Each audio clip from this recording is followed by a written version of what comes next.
my fellow victim, my fellow pawn in the vast chess game of ignominious fate.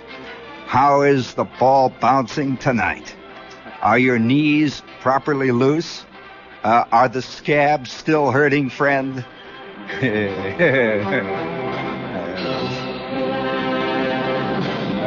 It's a hard, long, rocky row we hoe. That is, when we hoe. And I have been debating both the pros and cons of whether or not to tell. After all, it is Thursday night, and it's a drizzly Thursday night. There's a certain talon-like grip to the air. This is an evening that has yellow fangs. Just sits out there, crouched, waiting for a false move. And I have been debating. Of course, I was reminded of it. There's no question about it. I was going along Broadway about an hour and a half ago, and there was a wind howling down 42nd Street that reminded me of some of the more desolate days in the Army. And I was immediately reminded whether or not, pro and con, whether I should tell an Army story tonight, the chicanery that is rampant, the suffering that is like a gigantic caterpillar, inexorable, like a Greek tragedy. It closes in on you. Or should I tell a story of amateur radio tonight? Which should I tell? Or should I tell both? No. Be careful now. There's those two halves of man. No question about it. There's the good and there's the evil. And they are warring consistently and constantly. There's a steady wrestling match that goes on just to the left of your spleen, just below your pancreas, that never stops. Even as you lie there conked out in the sack asleep, the fist fight goes on. There's steady infighting. A good, of course, always plays by the rules. Evil, on the other hand, has a tendency to use ugly karate blows in the dark, like that. And invariably evil wins out. In fact, a couple of nights ago, a GI, for those of you who are ever in the Army, I'd like to point out very quickly, the Army has not changed. You know, one of the reasons why Army stories have a certain universality is because there are very few things in life. There's gravity, maybe. There's the moon. There's the ocean. There are maybe lions. These are unchanging. These things stay the way they are, always. And one you must add to this list is the Army. If you've ever read stories of pre-Christianity accounts of the Army, there were guys who were griping as they were trying to cross the Hellespont with their packs on their back. There must have been guys in Hannibal's army. Hannibal crossing the Alps. Those elephants. I could just see 3 or 4 T5s of the period dragging along back after that long train of elephants. And one guy says, "Oh, this idiot, there's elephants." What a showboat. And I haven't had a 3-day pass in a fortnight, and a month, and a year. This guy with his elephants. Why the Alps? That's the way it always has been. And a GI sent me a GI paper from overseas, a very recent edition. In fact, it was around Christmas time. And what a gas of a story. Exactly right. And by the way, I wonder why they don't do TV shows like this. You know, these shows where they always show, the shows about the Army and the Navy and what's his name, McHale's Navy. Everything is fun, and there's a kind of a joie de vivre about it all. It's kind of fun to be killed in combat. Have you seen that strip? It's more like a comic strip, but it's kind of fun to be killed in combat on TV. So clean and nice. Somebody said that not too long ago they passed a bulletin around in all the TV studios that produce these shows that anybody who gets killed who's on the good guy side, he gets killed cleanly, quickly, and there's no groaning. No blood shows on anybody who's on our side when they get killed. It's only on the other side that blood soaks through the bandages. But listen to this story. It's from Germany. Baumholder. I think we ought to bring in a little Army-type music. Come on, Skip. Belt it one there for one moment. There we go, gang. Lift them up. Pull your gut in. God's sakes. Sorry. There's going to be a medical inspection immediately following this formation. The doc will be around. The the equipment will be helmet liner, GI raincoat, and shoes.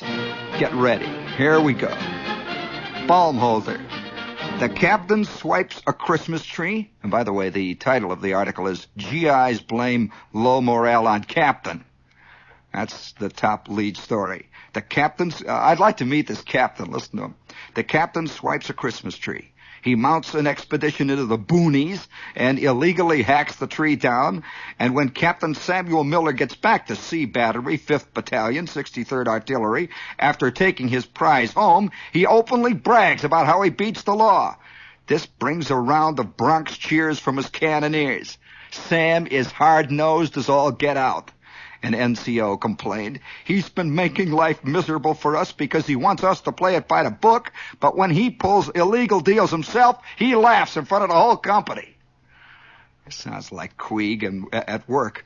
Morale in C Battery is at an all-time low, harassed GIs told the reporter. Here's why. 1. The captain chewed out his exec in front of his men and publicly fired him. 2.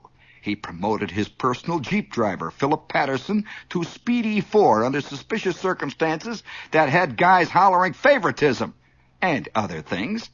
3. He ordered off-post NCOs to move into the billets on the heels of a shape-up campaign, allegedly threatened to... We cannot even repeat this one, children. There are women and children. He allegedly threatened to nail somebody's you-know-what to... Well, it's a religious symbol. I can't. Anyway, he threatened to do this publicly if the guys complained about what he was doing or griping. And then he finally says he's going to take $2 a month out of their paychecks to make sure guys got haircuts once a month. Well, this reminds me of the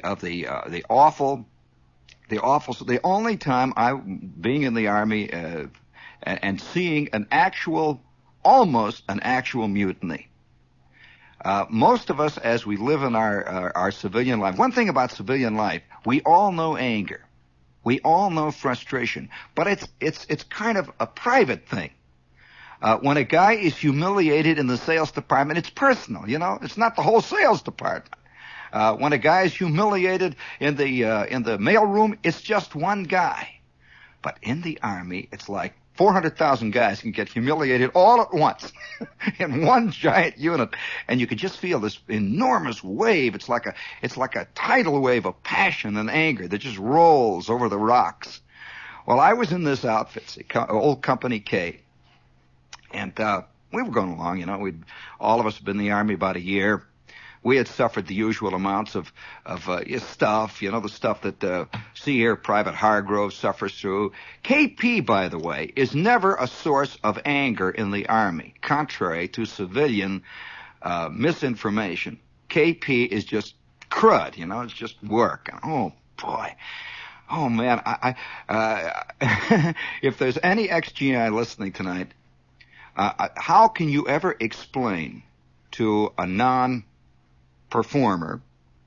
a non-ex-GI, the incredibly rotten, I don't know of a rottener feeling than to have to come in about 9 o'clock at night. You know, you're sitting down at the PX, and everybody's drinking 3.2 beer and eating Milky Way bars, you know, living it up. Boy, you know, life is rich and real down there at the PX, and you're hollering and yelling. And about 9 o'clock, you got to split.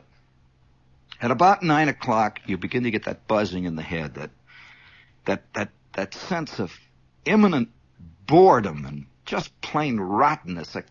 It's like a glacier approaching. It's some kind of a terrible thing which you cannot escape. About 9 o'clock, you got to go back to the barracks, and you open up your footlocker, and out of your footlocker you take your white towel, and you tie on the end of your bunk the towel. Just a big, you know, just tie it down there so that it hangs down in the aisleway there that runs down the middle of the barracks. That white towel means to the guy who's on CQ at 3:30 in the morning, when he looks down through the barracks, everybody's asleep, that the guy with the white towel on the bunk is the guy he's got to wake up with the flashlight in the eye. And at maybe 4 o'clock in the morning, you drag yourself out, It's cold. The wind is blowing over the roof of the barracks, and you can hear the sound of the stovepipe rattling just a little bit, and the windows are... And off in the distance, you hear the muffled curses of the cooks. They have been up since 3, and they've been warming up. You can hear the muffled roar, the undertone, the rumble of the mess sergeant. He's preparing. You just hear it. It's like tom-toms in the distance. You hear it way off down there at the end of the company street, and you got to drag yourself out to go to KP.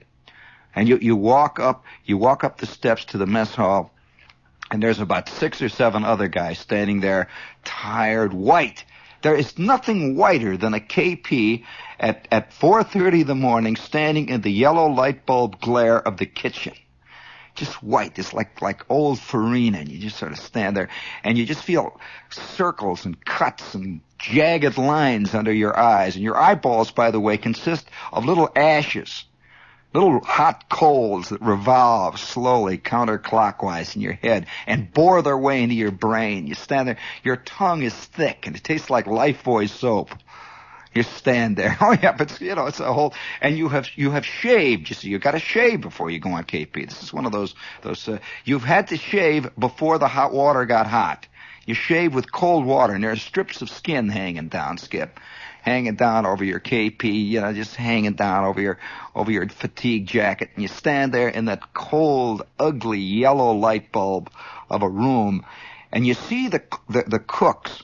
They're wearing their white coats, and you see them, they're bent over the stoves back there. You just hear this, hey, you guys, somebody do it up, KP's quick. And 30 seconds later, you are plunged into what they call pots and pans or the China Clipper. You are now up to your neck in GI soap, hot water, and they're bringing the stuff in. They're bringing pan after pan after pan after pan. The pans are piled all the way to the ceiling. Great big 32-gallon cans filled with petrified oatmeal. And you've got to dig it out. Hey, hurry up! I need a pot! What's the matter with you, Jack? Oh, it goes on hour after hour. So KP is not a funny matter, and it's not a thing you joke about. You don't joke. You don't get mad at it either. You accept it. You accept it like you accept Monday in your life. You accept it like you accept a cold. It just comes. You go through with it. There's nothing you can do about it. So don't think of KP. Well, here we are in Company K. See, the whole crowd. And we liked our officer. That's the worst part of it. We liked our officer, but something nutty happened to him. I don't know what it is. Maybe he got past. Speaking of nutty, this is WOR AM at FM, New York. Something happened to him along the way, Skip. He developed a bad tooth.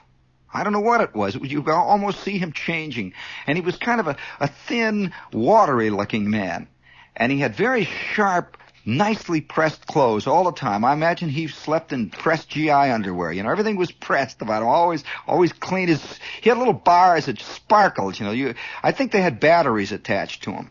In his pockets. They shine in the dark. They were always sparkling in his eyes. He had glasses, and they were sparkling. And I don't know what happened to him. Maybe he heard that Company K had gotten a bad efficiency report.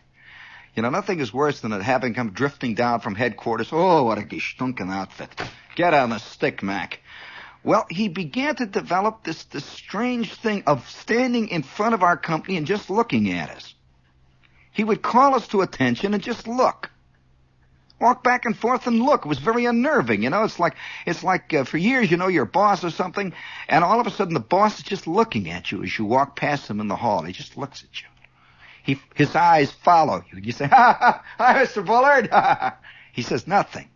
He says, oh, Bullard, how are you, Bullard? I'm good. I'm in the water cooler. You like a Coke?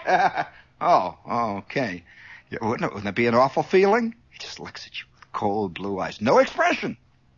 No anger. Just looked. Well, you could hear all of Company K standing at attention. 200 of us. Our guts pulled in. Sharp. Pressed. Our buckles shined. Our elbows clean. Our breath coming in short whistles. Standing there. Our hats all at the proper angle. And this guy's just walking around looking at us. Just looking. Go 10 minutes. 15 minutes. Just look. Then all of a sudden he would just nod to the first sergeant. He wouldn't even talk to us anymore, just nod. First sergeant. Duck his head.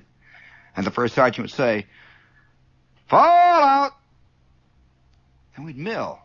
Now, before this, we had always broken up real fast. Everybody'd run and yell and holler. And it's like recess, guys hitting each other and yelling off to the PX. Now there would be little knots of worried guys. So, what's going on here?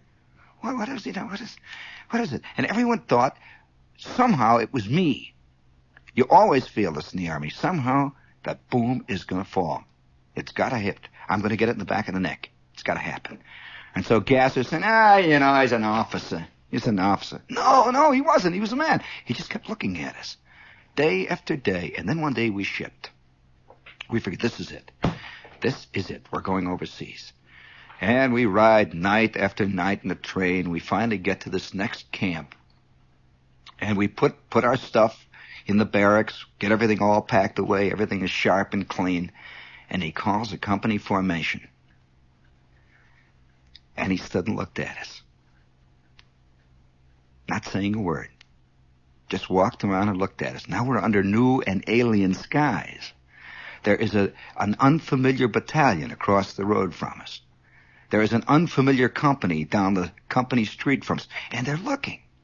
This is a new, it's like somebody new has moved in the neighborhood. You all live in a neighborhood where if somebody new moves in, everyone's curious about him. This is the way it is in the Army. A new company moves in. A new battalion comes in, and everyone's curious. They look down there, they see this funny equipment, crazy-looking tanks they come in with. Or the guys have got goofy-looking patches, some kind of a nutty thing about them. Saying, well, what kind of an outfit is that? Wow. Well, the rumor began to circulate around this part of the camp that we were a detentionary company that was on special probation because it was a bunch of hard apples. Now, I don't know how this started. I don't know how this began, but they have those companies in the Army where all the tough guys, when they're finally dragged out of the pokey, when they're dragged out of the slam after they've done their 6 months for killing a first sergeant or stealing a truck or shooting a captain or something like that, they have these companies where they put these guys back in. They just put them all in one special company, and they have a couple of sluggers who is their officers. Well, the rumor got out, and they were watching us. I remember you could see the guys looking out of the barracks, and we're standing at attention, and there is a light snow drifting down. Just a slow, easy, soft, Robert Frost kind of snow, just drifting down. It's not very cold. It's a beautiful day. And I could see the guy ahead of me, his hat at the proper angle, his coat all sharp and pressed, with the snow just drifting down onto his shoulders. And we're all standing, watching, waiting. It's the new area. And I could see a couple of guys across the company street in the other battalion, the 3174th. They're looking out of the barracks. What the devil's with that company out there? Silence in the street. Nobody's saying a word. What's with the company? We wish we knew. Just standing. And the captain finally just gives the nod to the first sergeant. The first sergeant says, all right, you guys. Attention. Fall out.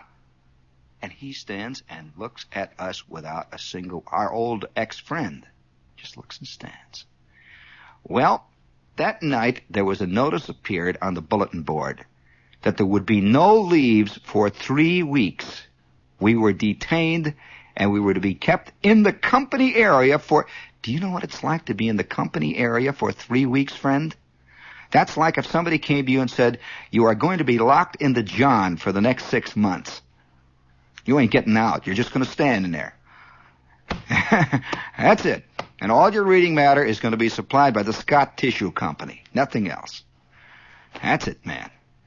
The only thing you'll have to read is maybe some men in shave labels. Maybe you can once in a while look out of the window. That is it. Well, boy, you talk about stir crazy. We'd sit in the barracks night after night. We'd go down the pool table in the day room. There was no pool balls.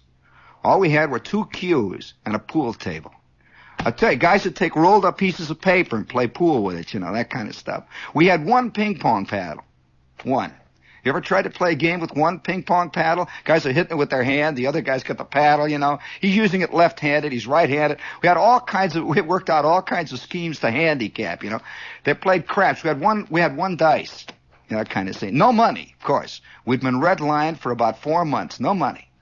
Just walked around. Well, the other companies were watching us. And they sort of stayed away. You know, it's like when the rumor gets out that somebody in the neighborhood's got leprosy, you don't come around. Believe me, sin is catching. Crime is catching. Poverty is catching.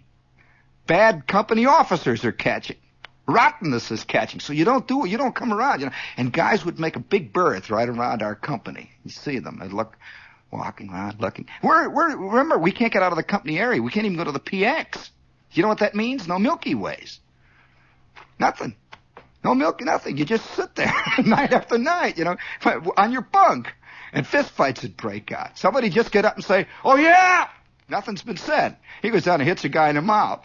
Guy gets up and everybody applauds, you know. It's the first action in months, you know. Big fist fight going on. And then the PA system would open. You'd hear, "Cut it out, you guys!" And then we'd subside for a minute. We'd sit there. And somebody would invariably answer the PA. We had a two-way PA system, you know. It's an intercom system. And you'd hear somebody go, the sound of the eternal chicken, which is a kind of an eternal sound in the Army, see? Does not refer to eggs, friends. Then you'd hear a silence, and then it would come on. The guy, "Who done that?" Silence from all 5 barracks. Our entire company now is subsiding. It's like a turtle pulling its head in.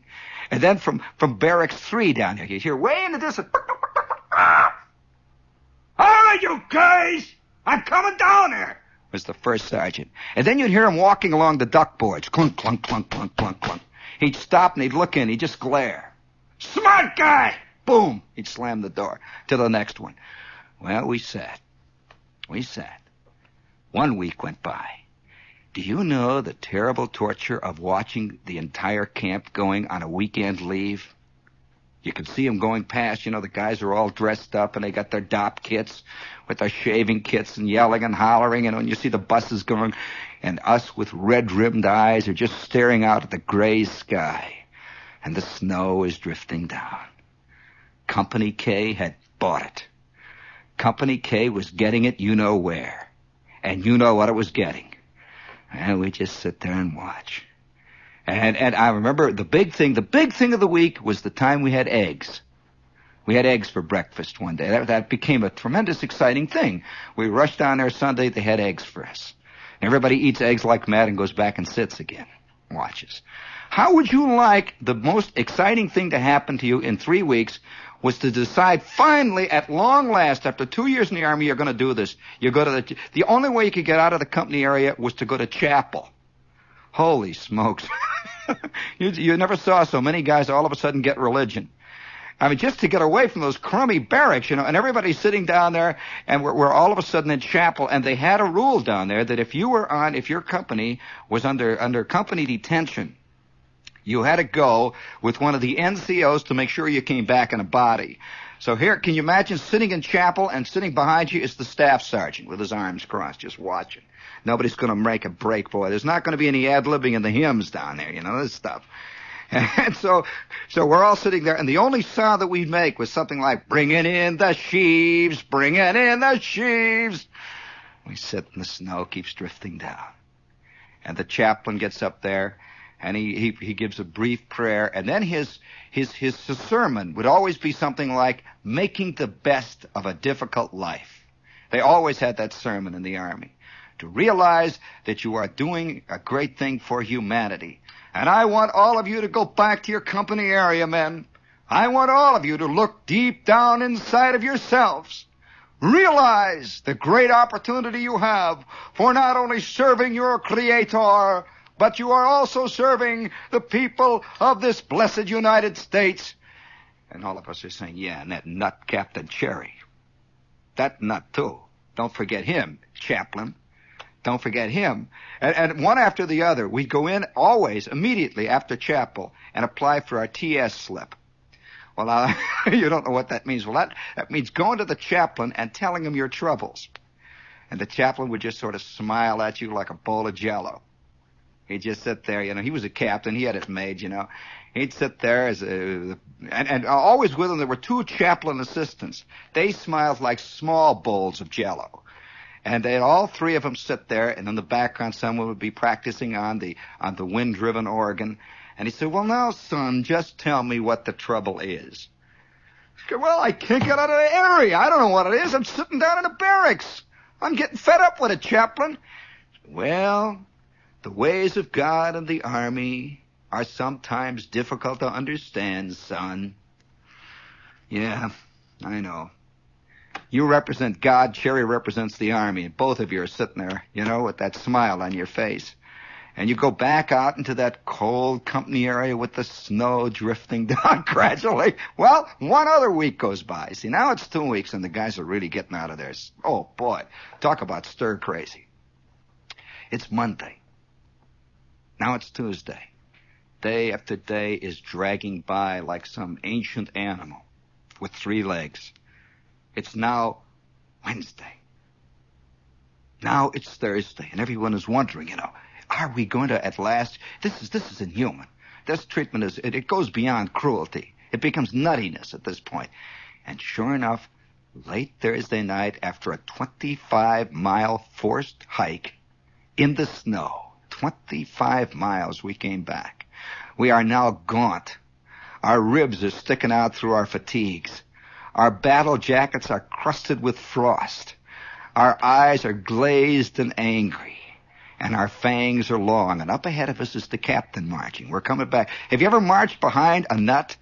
He's bobbing up and down ahead of you there, and his little tin hat's going up and down. All your little tin hats are going up and down. The wind is blowing through your ears, and you feel the rifle bobbing up and down on your back, and your canteen and your mess kit and your gas mask is slapping you. And up ahead is that fantastically hateful head. It looks like some kind of a bug or something. Just going up and down. Everybody's just looking at him. And he's up there. Come on, man, let's go. Let's show him we're the best damn outfit in the whole outfit. Let's double time into camp. Double time into camp after 25 miles. That means run. In case you don't know what it means. That means putting on a big show the last minute you run. See, so we go, we're gasping, and everybody watches as we go galloping past. Company K is back from its bivouac. We come trotting past those silent barracks, and we can see these are the happy companies, you see. Company M, Company N, the 3175th, all the happy outfits, the guys that look clean-shaven, that were kind of fat. They had clean uniforms. All the rest of us had high cheekbones, this crowd, high cheekbones with red-rimmed eyes. We come trotting past, and we get out in front of the company area. He stops us. He says, all right, you guys, at ease! At ease! Shut up, gasser, at ease. We stand. First sergeant hollers, attention! And everything rattles. You hear the guns rattle. The snow is drifting down. 227 guys standing at attention. And then a slow smile comes over the captain's face. Men, I have an announcement to make. Anybody that wants a weekend pass starting 12 noon Saturday, apply down to the orderly room after retreat. Anybody wants a pass, apply at the orderly room. Any questions? We just don't want to breathe. You just don't want to break the magic spell. We're getting out. We're getting out this weekend. Oh, boy. Holy smokes, and the wind is blowing, and the snow is drifting down, and the clouds are gray. We're hungry. We've been eating K rations for 2 days. We've been drinking chlorinated water out of our canteens. We can smell the mess hall down there is cooking up as a big batch of SOS, We can smell it down there. Everybody's getting all excited. Oh, man, don't say anything. Don't goof off, Gosser. Stand still. Shh. Any questions? Silence. All right, dismissed. Boom, we go. You hear the guys just like a gigantic explosion. They run into the barracks yelling and hollering. You sit down on the bunks, and guys are taking... And all of a sudden we love him. We love this nut. We love this insane nut. You know, this is, by the way, one of the secrets of the true tyrant.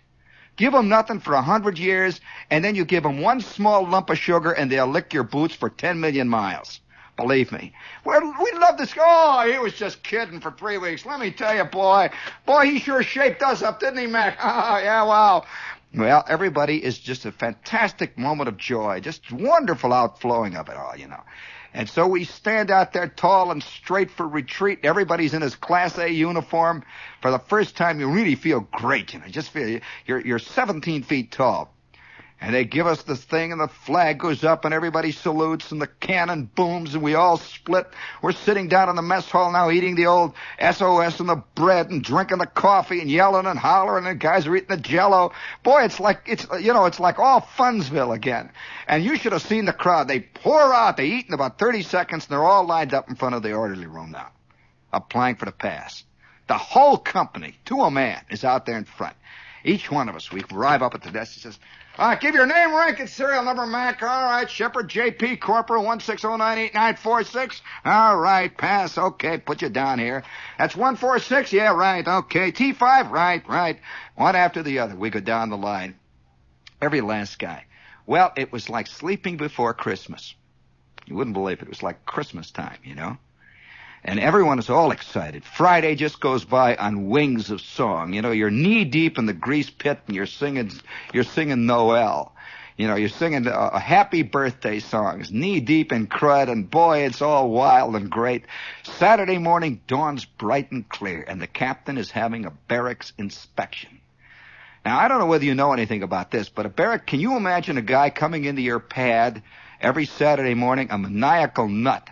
And he's got another guy with him that carries white gloves. And can you imagine somebody seriously coming into your pad and looking under the daybed to see whether there's any grubbles, you know, any dust? He goes under the radio with his white gloves to see whether there's anything there. Well, everybody is just standing at attention by the bunks, you know. The guts pulled in, and the captain sweeps down the middle of the barracks like Genghis Khan, you know. And behind him is his first sergeant and the exec. And they walk down the barracks. They're all dressed to the nines. They're Class A uniforms. We got ours on. And they just walk right down. They're looking at each man, looking him right in the eye. Serial number, rank. He knew us. He knew us all very well. Now suddenly he's becoming very GI. He says, give me the 6th general order, smack. And the guys bang it out. Boom. Walk by post in an orderly manner. Boom. Soldierly manner. Boom, boom. Boy, they're really, very sharp, yeah. That's boom. To know the password. Boom, bang, sock, you know. 16098. Let me see your piece there. Down comes the rifle. All right, Mac. Snap it to. He holds it up to the light, clean as a whistle. His eyes are blinded from the fantastic gleam of that 01, you know, that barrel. He holds it up there. He says, all right, Mac. Boom. He slaps it in your gut. Bang, sock. All right, at ease, men. No demerits in this barracks. Congratulations. Ooh. Fantastic exhalation, you know. He goes in the next one. You hear the silence next door then. Everybody's all relieved, you know, in our barracks. You hear the silence then. You hear the clump, clump, clump. You hear the little muffled talk. And then finally the screen door slams in the back. No demerits in barracks 2, Sergeant. Oh, because we're all in this together, you know. We know that if barracks 3 louses up, we're dead just as much as if we did. We know it. Finally, he gets down to barracks 5, and we are in the clear. What a moment. What a moment. It's now 12 noon. In 15 minutes, our passes become set. Suddenly, that little thing in the corner, that idiot box, that squawk thing goes off. This is the 1st sergeant. Before you fall out, the captain wants you to all fall out in your overcoats. Fall out in your overcoats. Class A uniforms. Fall out in a company street in 5 minutes on the double. Fall out. You can pick up your pass after the formation, men's. Gunk. It's what's up? There's that sick feeling. What is it? What's up?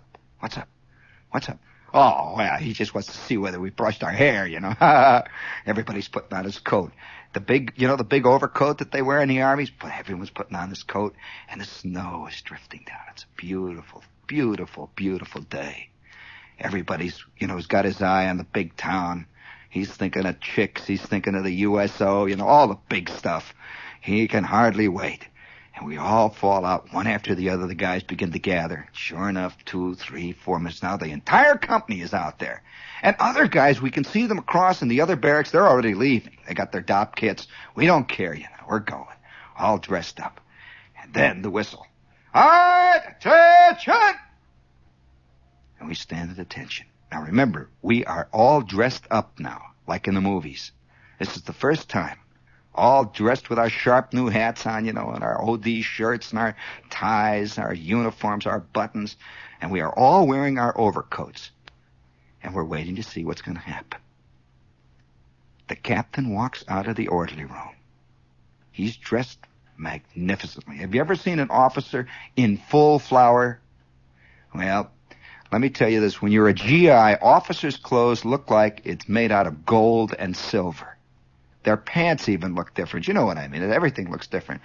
And they're standing out there. See, he comes walking out in front of us. He looks at us. Just maybe about a minute and a half. He nods to the sergeant. The sergeant says, attention! Come on, attention, man! I'll stand there. With that, he reaches into his greatcoat pocket and he takes out a sliding rule. A metal one, the kind that slides back in. And everybody's, what's the nut going to do? What's this? What is this? The snow is drifting down. And it's a cold day. The temperature has dropped maybe 20 degrees in the past 24 hours. It's now roughly, I would say, 18, maybe 15 degrees. Cold puffs of a desolate wind are blowing across our faces, freshly shaved, ready to go out on the swingers' town. He stands there quietly, and then he pulls this little thing out a little bit, maybe an inch and a half, and he goes all the way down to the first platoon. What's this nut up to? He goes to the first man in the first platoon and stands next to him and begins to measure the distance between the top of his patch on his coat and the seam. What is that nut doing? What is this? And one by one, he takes each guy and says, pass canceled. Pass canceled, we hear it. Pass canceled. The whole company takes one deep breath. There is a regulation that says your patch must measure 1 1/4 inches exactly from the top of the patch to the seam of your coat. It is very difficult to measure that, friends, when you're sitting in the cold barracks trying to sew it on yourself. Not only that, it is open to interpretation. Do you measure it from the top of the seam or the bottom of the seam? Do you measure it from the top of the rim of the patch or the bottom?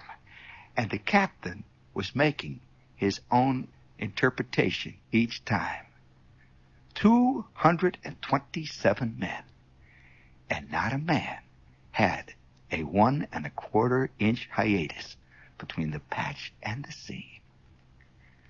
With that, he turned, snapped his rule, put it in his pocket, got in his Jeep, and drove towards the BOQ. The BOQ, by the way, is Oz. That's the Emerald City. That's where the rich guys live. That's like the boss getting in his Cadillac and driving off to Park Avenue. To stew in your own juice, fellas. You'll like the mailroom. And we stood there and turned, went back to the barracks, and there wasn't a single sound. Not a sound. Guys are taking their ties off. There's a guy way down at the end starts shining his shoes. And we could see across the company street the 3172nd, 3173rd. These guys can't believe their eyes. They cannot believe this. They have seen all kinds of chicanery in the Army. They have seen insults beyond insults, but they can't believe it. And they're looking at us as though we are guilty. Obviously, we deserve what we got. And it's a funny thing. By about 4 o'clock in the afternoon, we were convinced that that was true. We were convinced that once again we had loused up. And by 5 o'clock already we were repenting. And by 6 o'clock, when we're sitting down there in the old mess hall, eating the pork and beans, we're sitting down there and we're beginning to yell at one another. How come we let this get by? Why didn't we think of this? No wonder he did it to us. I don't blame him. I don't blame him for feeling the way he does about us. I don't blame him. We never heard much else from him.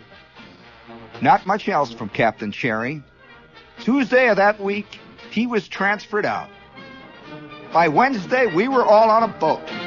We were going to some place I even right now hesitate to even attempt to describe to you. As far as I know, Captain Cherry went back to the camp, picked up another crowd, and began to put them through the grinder. And probably someplace right now, Captain Cherry is looking down a long line of men. He's getting out his slide rule. He says, men, let's play it by the books. Let's play it all the way by the books. Stand up, you guys out there. The doctor will be around in about 5 minutes. Helmet liners, raincoats, and shoes. All out in the company street. Tonight's inspection will also include tent pegs. You're not getting out of it that easy, friend.